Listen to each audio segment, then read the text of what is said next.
आदाब, KP news 24/7 में आपका स्वागत है। मैं हूं मुस्तफा आदिल। आइए सबसे पहले देखते हैं मुख्य समाचार। आरक्षण को लेकर कर्नाटक सरकार के फैसले पर बोले सिद्धरामैया, अन्य विपक्षी दल भी बरसे। कर्नाटक के दौरे पर आए अमित शाह ने कांग्रेस और जनता दल सेकुलर को बताया भ्रष्ट। ओल्ड मैसूरू क्षेत्र में भाजपा के लिए मांगा वोट। नाइंसाफी रोक दें तो कब्जे वाले क्षेत्रों को केंद्र शासित प्रदेश बनाने की नहीं करेंगे मांग।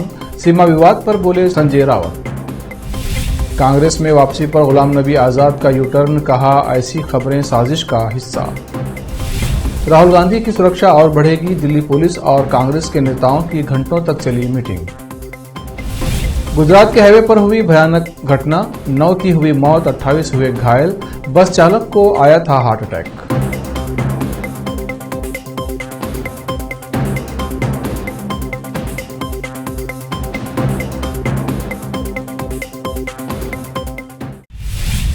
अब समाचार विस्तार से। ओक्कलिगा और लिंगायत के लिए 2 नई ओबीसी श्रेणियां बनाने और 10% ईडब्ल्यूएस कोटा के एक हिस्से का उपयोग करके उनके आरक्षण मांग को पूरा करने के कर्नाटक सरकार के फैसले को लेकर विपक्ष ने स्पष्टता की कमी का हवाला दिया है। विपक्ष के नेता सिद्धरामैया ने चुनाव के लिए इस कदम को राजनीतिक हथकंडा बताते हुए कहा कि सरकार द्वारा अभी तक कोई अंतिम निर्णय नहीं लिया गया है। जनता दल सेकुलर नेता एचडी कुमारस्वामी ने पूछा कि बृहस्पतिवार को कैबिनेट के फैसले के नतीजे से किसी समुदाय को और किस तरह से फायदा हुआ है। निर्णय के अनुसार अन्य पिछड़ा वर्ग ओबीसी सूची की श्रेणी 3A के तहत 3A के अंतर्गत आने वाले ओक्कलिगा को अब नई श्रेणी 2C में रखा जाएगा, जबकि वीरशैव लिंगायत जो अभी श्रेणी 3B के अंतर्गत हैं को श्रेणी 2D में रखा जाएगा। मौजूदा कैटेगरी 3A और 3B को खत्म किया जाएगा।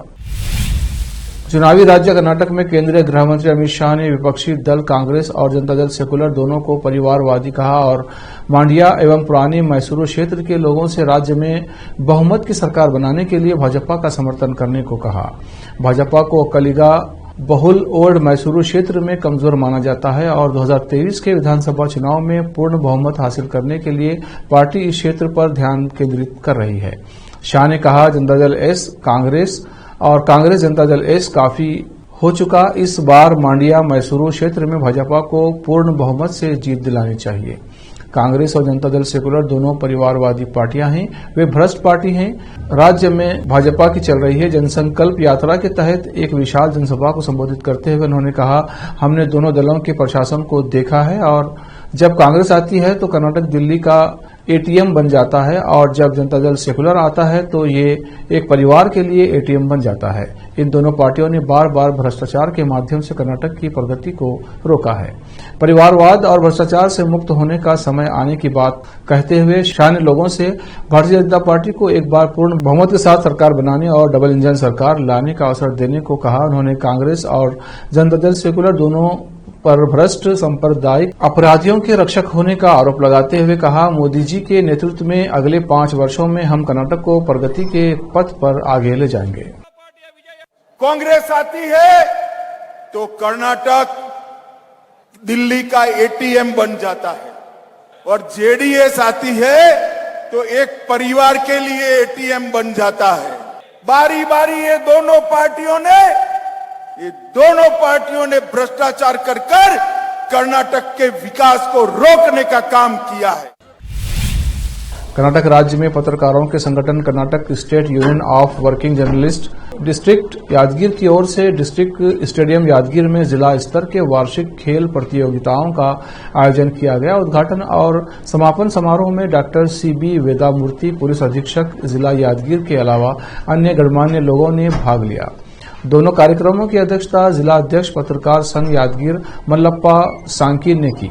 इस अवसर पर जिले भर से क्रिकेट, शटल बैडमिंटन, दौड़, शॉटपुट, कैरम, शतरंज, म्यूजिकल चेयर्स सहित अन्य प्रतियोगिताओं में यादगीर, शाहपुर, शोरापुर, गुरमिटकल, वडगिरा, हंसगी, केम्बावी और अन्य स्थानों के पत्रकारों और उनकी पत्नियों और बच्चों ने भाग लिया और उन सभी को प्रत्येक प्रतियोगिता में अलग अलग प्रथम, द्वितीय और तृतीय पुरस्कार दिए गए।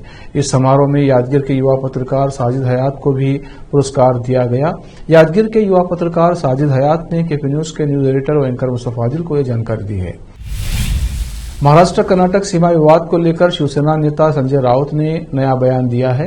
राउत ने शुक्रवार 30 दिसंबर को कहा कि उनकी सरकार सीमावर्ती क्षेत्रों के लिए केंद्र शासित प्रदेश के दर्जे की मांग नहीं करेगी अगर उस राज्य की सरकार वहां रह रहे स्थानीय मराठी भाषी लोगों के साथ निष्पक्ष व्यवहार करती है। महाराष्ट्र के पूर्व मुख्यमंत्री उद्धव ठाकरे ने सोमवार 26 दिसंबर को राज्य विधान परिषद में केंद्र सरकार से कहा था कि कर्नाटक के कब्जे वाले महाराष्ट्र के क्षेत्रों को केंद्र शासित प्रदेश घोषित कर देना चाहिए। इसके साथ ही उन्होंने उच्च सदन में अपनी बात रखते हुए कहा था कि ये केवल भाषा और सीमा का नहीं बल्कि मानवता का मामला भी है। उद्धव की इस बात का पलटवार करते हुए कर्नाटक के कुछ नेताओं ने कहा था कि मुंबई को केंद्र शासित प्रदेश बना दिया जाए। महाराष्ट्र के उप मुख्यमंत्री देवेंद्र फडणवीस ने उद्धव ठाकरे पर जोरदार हमला किया है। उन्होंने कहा है कि न तो वो आदित्य ठाकरे से डरते हैं और न ही उनके पिताजी से। फडणवीस ने कहा, हमने उनकी पार्टी के 50 विधायकों को उनकी नाक के नीचे से लेकर राज्य में सरकार बनाई। उन्होंने कहा था कि मुंबई जलेगी लेकिन माचिस की एक तीली भी नहीं जली। विधानसभा अनिश्चितकाल के लिए स्थगित होने के बाद उप मुख्यमंत्री मीडिया को संबोधित कर रहे थे। इससे पहले विधानसभा में फडणवीस ने कहा कि श्री सिद्धिविनायक मंदिर ट्रस्ट में कथित गड़बड़ी की जांच 1 महीने के भीतर पूरी कर ली जाएगी। महाराष्ट्र विधानसभा का शीतकालीन सत्र शुक्रवार को अनिश्चितकाल के लिए स्थगित कर दिया गया। अगला सत्र अगले साल 27 फरवरी से मुंबई में शुरू होगा। कांग्रेस के वरिष्ठ नेता और मध्य प्रदेश के पूर्व मुख्यमंत्री कमलनाथ ने भारत जोड़ो यात्रा को लेकर राहुल गांधी के नेतृत्व की सराहना करते हुए शुक्रवार को कहा कि राहुल वर्ष 2024 के लोकसभा चुनाव में विपक्ष का चेहरा ही नहीं बल्कि प्रधानमंत्री पद का चेहरा भी होंगे। उन्होंने ये भी कहा कि राहुल गांधी सत्ता की नहीं बल्कि जनता की राजनीति करते हैं। ऐसे नेता को देश के लोग खुद ब खुद सिंहासन पर बैठा देते हैं। ये पूछे जाने पर कि क्या राहुल गांधी अगले लोकसभा चुनाव में विपक्ष का चेहरा हो सकते हैं, तो कमलनाथ ने कहा, जहां तक 2024 के चुनाव का सवाल है तो राहुल गांधी जी विपक्ष का चेहरा ही नहीं बल्कि प्रधानमंत्री का चेहरा भी होंगे। उनके अनुसार दुनिया के इतिहास में 3500 किलोमीटर से अधिक की पैदल यात्रा किसी व्यक्ति ने नहीं की है। भारत देश के लिए इतनी शहादत किसी परिवार ने नहीं दी है जितनी गांधी परिवार ने दी है। कमलनाथ ने कहा, राहुल गांधी सत्ता की राजनीति नहीं करते हैं, वो जनता की राजनीति करते हैं और जो जनता की राजनीति करता है जनता उसे खुद ब खुद सिंहासन पर बिठा देती है। पूर्व कांग्रेस नेता गुलाम नबी आजाद ने कहा है कि कांग्रेस में फिर से शामिल होने की कहानी निराधार है। ये कहानी देखकर मैं स्तब्ध हूं। ये खबरें कांग्रेस पार्टी के नेताओं का एक खेमा गढ़ रहा है और ये मेरे साथी नेताओं और समर्थकों का मनोबल गिराने के लिए ऐसा कर रहे हैं। गुलाम नबी आजाद ने ट्वीट कर कहा कि एक संवाददाता ने ये खबर फाइल की है कि मेरी कांग्रेस में वापसी हो रही है। ये पूरी तरह निराधार है। आजाद ने कहा कि ये देखकर मैं स्तब्ध हूं। कांग्रेस पार्टी और उसके नेतृत्व के प्रति मेरे मन में कोई दुर्भावना नहीं है। हालांकि मैं उनसे अनुरोध करता हूं कि वे इन कथावाचकों को ऐसा करने से बाज आने को कहें। मैं एक बार फिर जोर देकर कहना चाहूंगा कि ये कहानी पूरी तरह से निराधार है। गौरतलब है कि गुलाम नबी आजाद ने 26 अगस्त 2022 को सोनिया गांधी को 5 पन्नों का त्यागपत्र भेजकर कांग्रेस को अलविदा कह दिया था। उन्होंने लिखा था, बहुत खेद के साथ मैंने कांग्रेस से अपना सालों पुराना रिश्ता संबंध तोड़ने का फैसला किया है। उन्होंने कांग्रेस की दुर्गति के लिए सीधे सीधे राहुल गांधी को जिम्मेदार ठहराया था और उन्हें अपरिपक्व बताया था। अब वक्त है ब्रेक का। ब्रेक के बाद जल्द लौटते हैं। हिंदुस्तान के हर कोने में हम हैं मौजूद। 24 घंटे हालात पर गहरी नजर, खबरों से जुड़े चुपते सवालात और आपको दिखाता है धार्मिक, सामाजिक, राजनीतिक, लोकल और इंटरनेशनल न्यूज की सबसे बेहतर कवरेज जो आपको रखती है हर पल बाखबर। देश और दुनिया भर की खबर के लिए देखते रहें केपी न्यूज 24/7।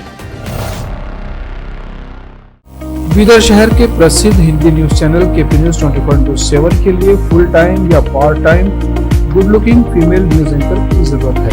हिंदी लिखना और अच्छी तरह पढ़ना जानने वाले और न्यूज एंकरिंग में रुचि रखने वाले अपने शैक्षणिक प्रमाण पत्र और बायोडाटा के साथ केपी न्यूज के कार्यालय शाहपुर गेट धुनली रोड पर आए।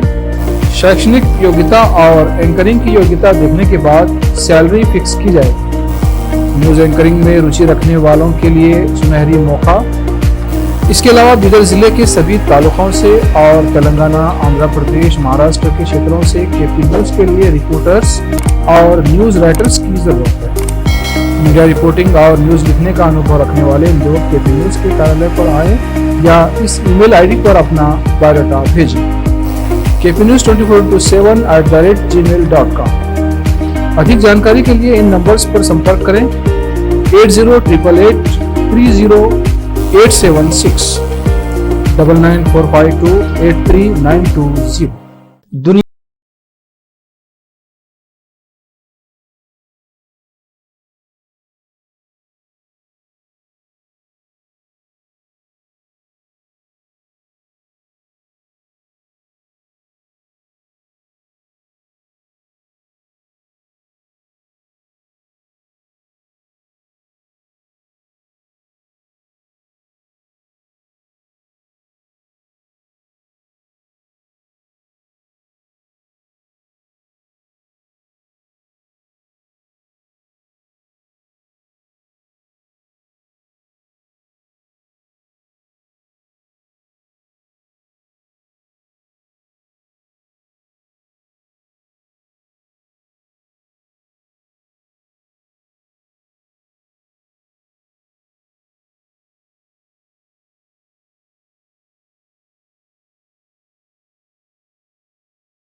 बीदर शहर में वैसे तो कई होटल्स हैं, मगर क्या आपको मालूम है कि बीदर में एक शानदार 3 स्टार होटल भी है? जी हां दोस्तों, बीदर में अब 3 स्टार होटल ओपन हो गई है। बीदर से जनवाड़ा रोड पर खुले वातावरण और सुखद पर्यावरण में अपनी बेहतर सर्विस से ग्राहकों का मन मोह लेने वाली वाइब होटल्स, जहां पर इंडियन, चाइनीज, कॉन्टिनेंटल और साउथ इंडियन खाना कम कीमत पर उपलब्ध है। वही फूड क्वालिटी वो सब वगैरह अच्छा है और कॉकटेल के लिए फैमिली सब आ सकते हैं। क्वालिटी भी अच्छा है और they should come and taste the food and the prices are normal, it is not high and all. ಬೀದರಲ್ಲಿ ಫಸ್ಟ್ ಟೈಮ್ 3 ಸ್ಟಾರ್ ಹೋಟೆಲ್ ತುಂಬ ಚೆನ್ನಾಗಿ ಅನಿಸ್ತಾ ಇದೆ। ಫ್ಯಾಮಿಲಿ ಬರಲಿಕ್ಕೆ ಚೆನ್ನಾಗಿದೆ, ಪ್ಲೇಸಸ್ ಚೆನ್ನಾಗಿ ವಾತಾವರಣ ಇದೆ। साथ ही यहाँ पर बीदर बारबेक्यू रेस्टोरेंट, पुल साइड रेस्टोरेंट और सस्या नाम से वेज रेस्टोरेंट के अलावा बार, जिम, स्विमिंग पूल, 1500 लोगों के लिए ओपन लॉन, 100 लोगों के लिए बैंक्वेट हॉल मौजूद है। और यहाँ पर सूट रूम्स के अलावा डिलक्स रूम भी उपलब्ध हैं, जिनमें सभी प्रकार की सुविधा है। वाइब होटल्स के मालिक राजू मालगे हैं। विभिन्न प्रकार के स्वादिष्ट भोजन और यहाँ पर उपलब्ध रूम्स में रहने का आनंद उठाने के लिए एक बार ज़रूर चले आइए। वाइब 3 स्टार होटल जो ओपन हुई है, यहाँ पर मैं 2-3 बार आया हूँ और यहाँ का टेस्ट भी बहुत अच्छा है। सभी रीज़नेबल हैं यहाँ पे रेट्स वगैरह। याद रखिए, वाइब होटल्स, जहां आप एक बार आएंगे तो बार बार आना पसंद करेंगे और यहां के स्वादिष्ट भोजन आपका मन मोह लेंगे। याद रखिए, बीदर ज़िले की एकमात्र 3 star vibe hotel, Janwada road, Navadgiri, Bidar, Karnataka. Contact numbers हैं नूतन हेगड़े, होटल GM 9606027120। नमस्ते, मेरा नाम नूतन है और हम लोग राजू मिलगे साहब ने बीदर में एक अच्छे से 3 स्टार होटल ओपन किया है। अभी great destinations hotels and resorts management company के लिए रन करने के लिए दिया है। बीदर का क्राउड के लिए क्या चाहिए, क्या ज़रूरत है, इसका हिसाब से हम लोग होटल को प्राइसिंग भी किया है। और एक है हमारा pure vegetarian restaurant, south Indian restaurant, Sasya vegetarian restaurant है। और होटल में आपको स्विमिंग पूल है, जिम है और बहुत कुछ जो चाहिए आपको फैसिलिटीज़ अवेलेबल है। तो आपको मॉर्निंग वॉक के लिए भी जा सकते हैं, उतना जगह है इधर सब। सो प्लीज़ सब लोग एक बार आके हमारा खाना और हमारा सर्विस, रूम्स एंड हॉस्पिटैलिटी को एंजॉय करके आपका सपोर्ट देने के लिए चाहते हैं। रिसेप्शन का नंबर है 8482460982। ईमेल reservations.b@vibehotels.com और वेबसाइट है www.vibehotels.com।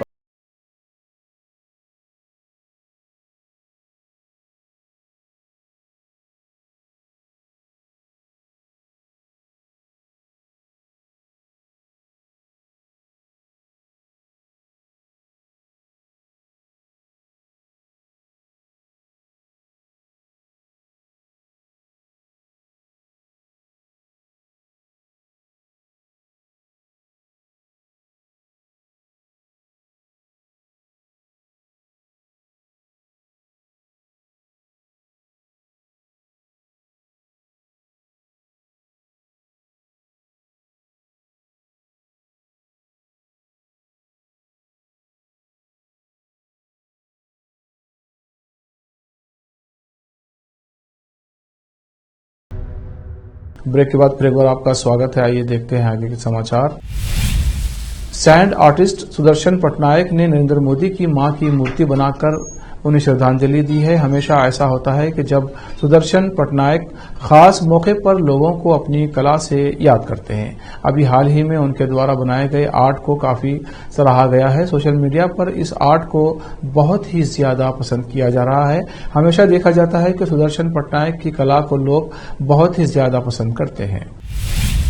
राहुल गांधी की सुरक्षा में चूक के आरोपों के बाद 3 जनवरी को राहुल गांधी की भारत जोड़ो यात्रा को लेकर दिल्ली पुलिस और पुख्ता इंतजाम करेगी। दिल्ली पुलिस और कांग्रेस के नेताओं की इस बाबत घंटों मीटिंग चली। मीटिंग में दिल्ली पुलिस सिक्योरिटी विंग के अधिकारियों के अलावा ट्रैफिक पुलिस और लोकल पुलिस के अधिकारी भी मौजूद थे। साथ में दिल्ली कांग्रेस प्रदेश अध्यक्ष अनिल चौधरी और कांग्रेस मीडिया विंग के लोग मौजूद थे। 3 जनवरी को राहुल गांधी की भारत जोड़ो यात्रा दिल्ली से यूपी जाएगी। दिल्ली में दिल्ली पुलिस की अलग अलग विंग सुरक्षा इंतजाम देखेंगी। यात्रा जैसे ही लोनी में पहुंचेगी तो सुरक्षा के इंतजाम उत्तर प्रदेश पुलिस देखेगी।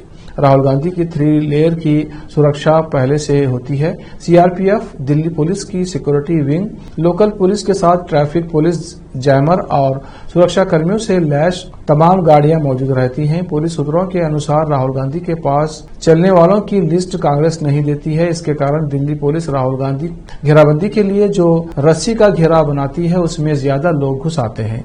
इस बार भी अभी तक कोई लिस्ट नहीं दी गई है। बिहार ने गया निकाय चुनाव में एक इतिहास रचा है। जिस महिला ने 40 वर्षों तक गया में अपने सिर पर मैला ढोया और शहर के गली मोहल्लों में झाड़ू लगाई, आज उसी को गया का डिप्टी मेयर बना दिया गया है।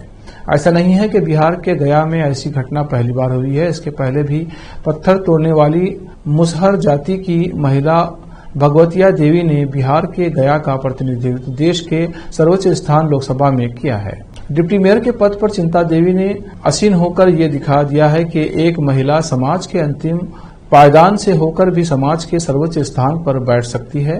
सफाई कर्मी रही चिंता देवी ने डिप्टी मेयर बनकर बड़ी उपलब्धि हासिल की है। वो सब्जी बेचने का भी काम करती थी। गया की जनता ने उनका पूरा समर्थन दिया है।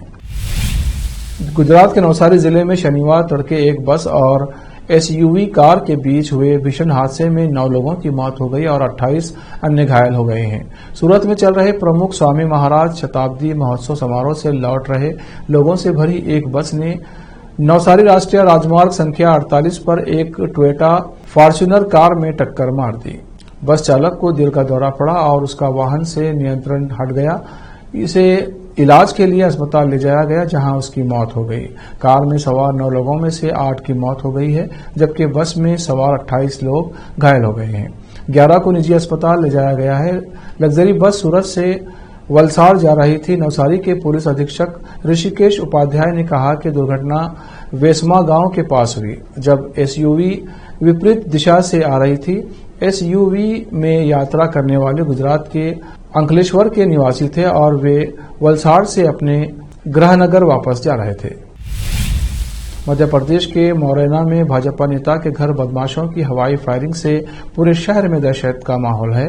सीसीटीवी कैमरे में कैद वाकया बीजेपी जिला महामंत्री भावना जालोन के घर का बताया जा रहा है। कल देर रात बाइक पर आए 2 बदमाशों ने दहशत फैलाने के लिए 2 राउंड फायर किया। हमले की ये वारदात सीसीटीवी कैमरे में कैद हो गई। भावना के परिजनों ने अपने पड़ोसी पर हमले का आरोप लगाया है। उनका कहना है कि वे सट्टेबाज और बड़ा बदमाश है। भावना के बेटे के रात घर आने के बाद बदमाशों ने फायरिंग की। मामला पुलिस कोतवाली क्षेत्र का है। पुलिस मामले की जांच में जुट गई है। जो सीसीटीवी फुटेज सामने आया है उसमें साफ दिख रहा है कि 2 बाइक सवार लोग गली में खड़े होकर हवाई फायरिंग की। इसके बाद वो बाइक पर सवार होकर वहां से भाग गए। उत्तर प्रदेश के बस्ती में एक आशिक मिजाज दरोगा को उसकी पत्नी ने प्रेमिका के संग पकड़ लिया। उसके बाद वहां जमकर हाई वोल्टेज ड्रामा हुआ। देखते ही देखते यह घटना इलाके में चर्चा का विषय बन गई। प्रेमिका के साथ पकड़ा गया दारोगा 2 बच्चों का पिता है। दारोगा की पत्नी का आरोप है कि उसके पति का बीते 6 साल से किसी दूसरी महिला से प्रेम प्रसंग चल रहा है। अब दारोगा की पत्नी उसके खिलाफ मामला दर्ज करवाने पर अड़ी हुई है। बहरहाल पुलिस पूरे मामले की जांच में जुटी है। उत्तरकाशी के जिला मुख्यालय से 35 किलोमीटर दूर चिनियाली सौड़ के तुलियाड़ा गांव में गत गुरुवार की शाम को ग्रामीणों ने गांव के निकट सफेद और हरे रंग के गुब्बारों को देखा। ग्रामीण निकट पहुंचे तो उसमें पाकिस्तान का झंडा और एक बैनर जिसमें उर्दू और अंग्रेजी में लाहौर बार एसोसिएशन लिखा दिखा। करीब 100 से अधिक गुब्बारे एक मोटी रस्सी से बंधे हुए मिले। इनमें कुछ गुब्बारों की हवा निकल चुकी थी। चिन्याली सौण के तुलियाड़ा के जंगलों में उर्दू में लिखा बैनर देखकर स्थानीय लोगों ने इसकी सूचना पुलिस को दी। सूचना पर आईबी की टीम भी घटनास्थल पर पहुंची। आपको बता दें कि उत्तरकाशी जनपद की सीमाएं चीन से लगती हैं, लेकिन वहां से बैनर आने की संभावनाओं से इनकार किया जा रहा है। बैनर कहां से उड़कर इस क्षेत्र में पहुंचा, इसकी जांच की जा रही है।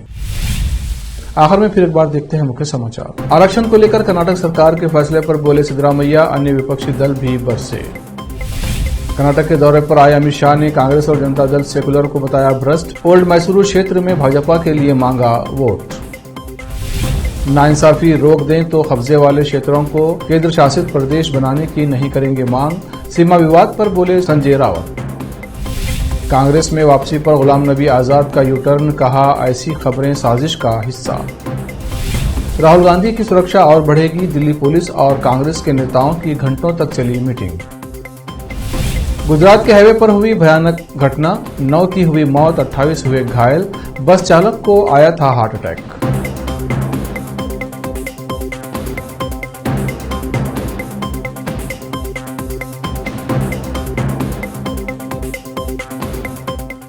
केपी न्यूज में इतना ही। देश प्रदेश के समाचारों के लिए देखते रहिए केपी न्यूज 24/7। धन्यवाद।